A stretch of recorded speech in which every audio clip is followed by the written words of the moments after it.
find any example of a cool water, you're going to find none.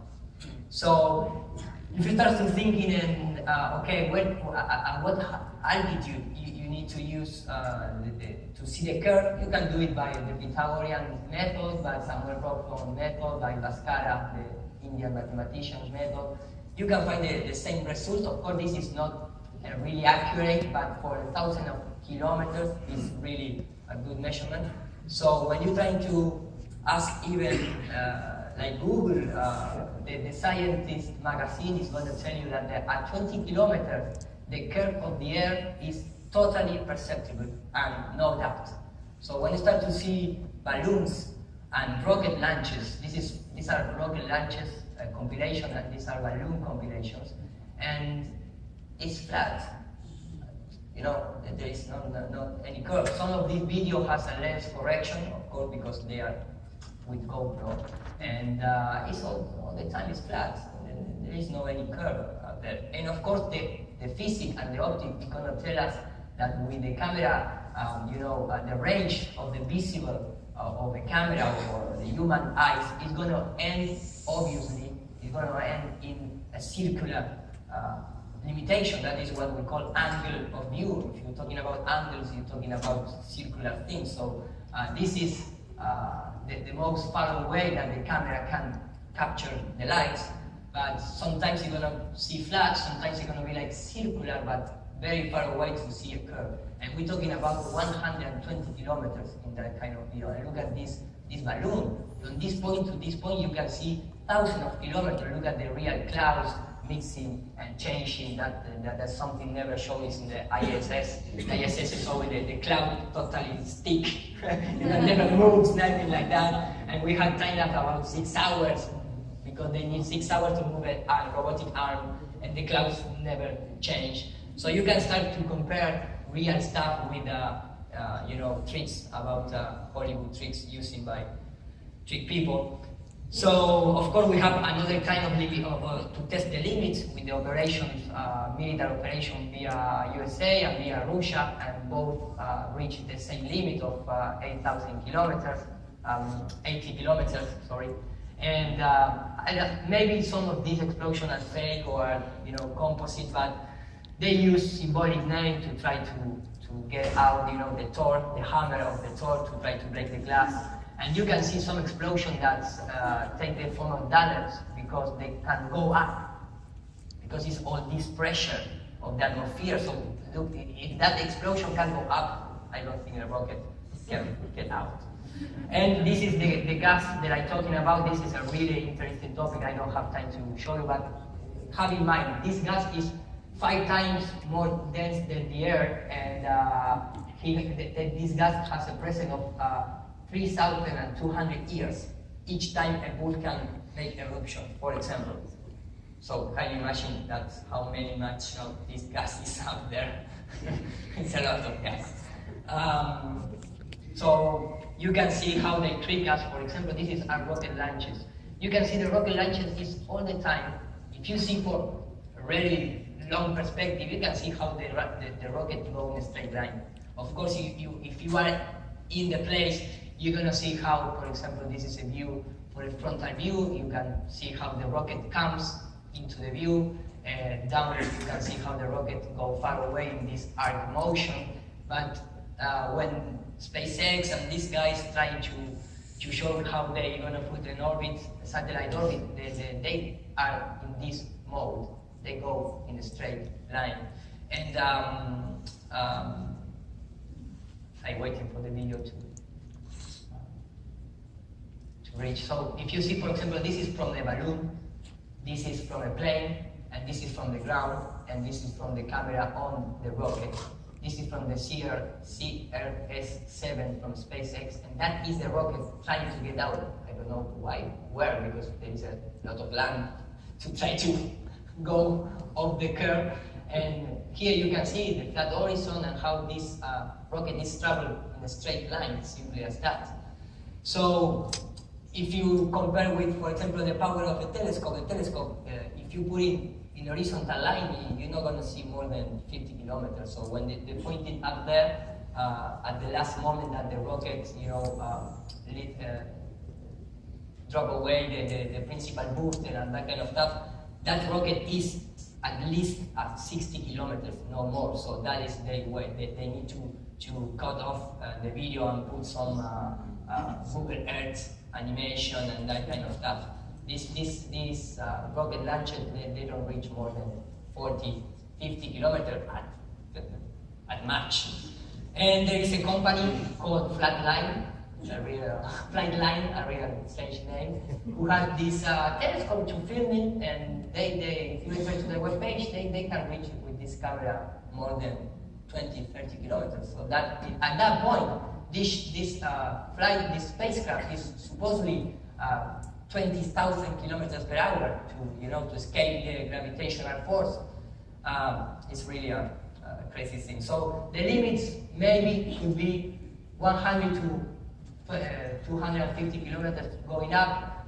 The sides is the limit by the Antarctic perimeter, the center is the Arctic, and down we have also 12 to 50 kilometers. That is the more thing that we can do in material world. In the spiritual world, maybe you can go a little more far away. 6 minutes. So I'm going to pass it really quickly this one. Sorry for. If you like, after the presentation, you can ask me for anything you want. So, because I am computer animation, I used to work for History Channel, for UNESCO and other companies, and they asked my studio to make a lot of things about the space, satellites, spherical world, that are my portfolio. At that time, of course, I didn't know that this is all a lie. Everyone knows that the all-line composite is CGI. Everybody knows that even the own NASA tell us that it must be Photoshop because they don't have any other chance. And they fake all this kind of stuff, not just for the spherical Earth. They also use CGI to present us the star field, the galaxy, the new planet that discover every week. That is a really amazing thing. We have Robert Hart working by NASA, trying to. They show the thing. We have the friendship companies working together, like Adobe with the pyramid in the logo, or Autodesk with the pyramid in the logo, or Microsoft with the pyramid inside Micro and Soft. And you can see how these families work together to trick us. This is, for example, a little Earth that I made myself in a couple of hours in the 3D Studio Max. You can see I can use this as a background for any kind of video. So it's very easy to create this kind of stuff. And of course, the first images were supposedly photographs, because one thing is a photograph, another thing is an image. Image comes from imagination, and photograph is supposedly to be real objects. The first ones are these ones, but how they make it at that time, because at that time there is no CGI, of course. So they use matte painting. This is a very common technique used in Hollywood called matte painting. Of course, in our days it's digital matte painting. But you can see, for example, even the patents of the method. This is a patent from 1905, very long time ago, how they used on NASA to painting the Earth, then they painting the clouds, and they filming, and there you go, your non-CGI moon landing and other kind of stuff at that decade. So you have all the patents, how they, of course they tell it's a simulator, but when you compare it to reality, it's really, it's like a reality. You have this guy was the Roger Hayward, was the guy who made the miniatures for the moon landing, and he works with Walt Disney, and he also is an alchemist. He believed in ether. This is a book from this guy. He created the projection screen that they use also Stanley Kubrick in the fake moon landing. So you can see how these families work together. They also have even, apparatus and method for simulating spacecraft erosion. So they have all the simulations for faking everything. And why in the past the images looks more realistic? Because they use miniatures. and they photograph the miniature. So that is more realistic than today, because today we need to live with CGI. The only problem is that it's very difficult to emulate the reality, the light bounces and that kind of stuff. So in the past it was more easy because they just photograph real objects and then composite with material painting. So when you start to see the method using, you start notice the method like self-locomotion system, which is impossible to predict a behavior, a physical behavior before you go to the moon landing in the lab. And when you start to compare, you're going to see the same kind of behavior. So that's a crazy thing. Nobody can believe that this guy, the dust is falling in real time, and the guy is trying to stay there. If you go down like this, it's really, if you start to compare the things, you're going to notice that there is a lot of inconvenient thing. We have the gas-free plane, and the pattern of the gas-free plane is for reduced gravity conditions airplane. So this is a huge plane to emulate whatever environment inside of this plane. I don't say that this is 100% the ISS, but you have space there to play with little things. And of course, if you start to compare with other methods, the magician of this guy is also Freemasonic. So they work together. When you start to see start to compare the method of the astronaut, you want to realize that when they go live, they use harnesses. Here you have the sergeant. This guy is stuck trying to make this. This guy is falling down quickly, and it's really, I make computer animation, so I know how this is doing, how they doing this. So for me, it was, I never seen it before. That is why I never wake up to this reality. But they use all the kind of trick that they it's amazing. I have more material, but my time's run out. So the last thing, for example, we can see. There are toy clowns. You can see here. Why is a gorilla, in the space? That kind of things. This is very, that's one of my favorites, because here you can see really that how they touch the wires. And this guy, for example, why they pick up a baseball in the space to distract us from seeing this woman who is, pulling by a cable. So they can replicate everything they want in CGI, in zero-G planes, and it's very easy for it to trick us. I get out of time, but. Well, the control remote is not working anymore.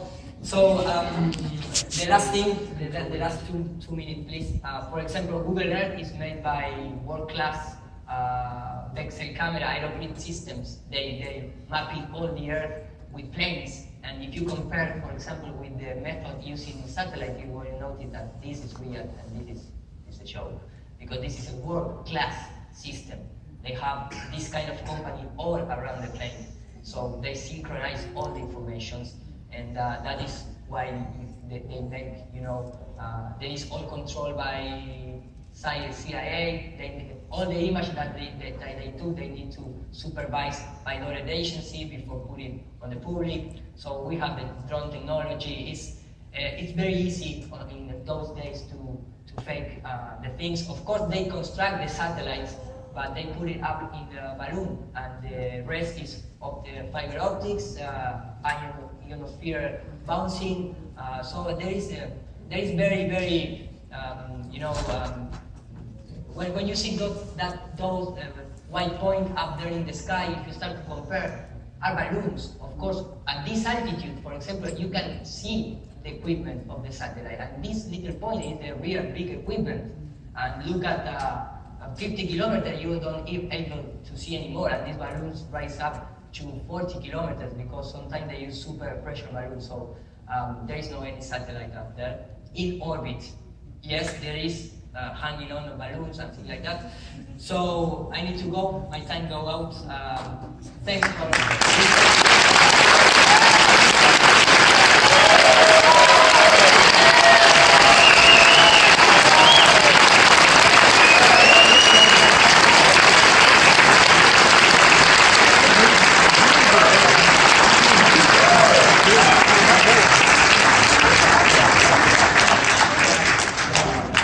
can come over and visit you at your house.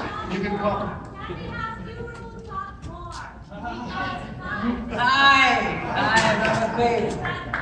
Okay. There is a lot of things that we all know, but what food brings to the table is something that we all need to know more. I'm gonna make it special in the night if you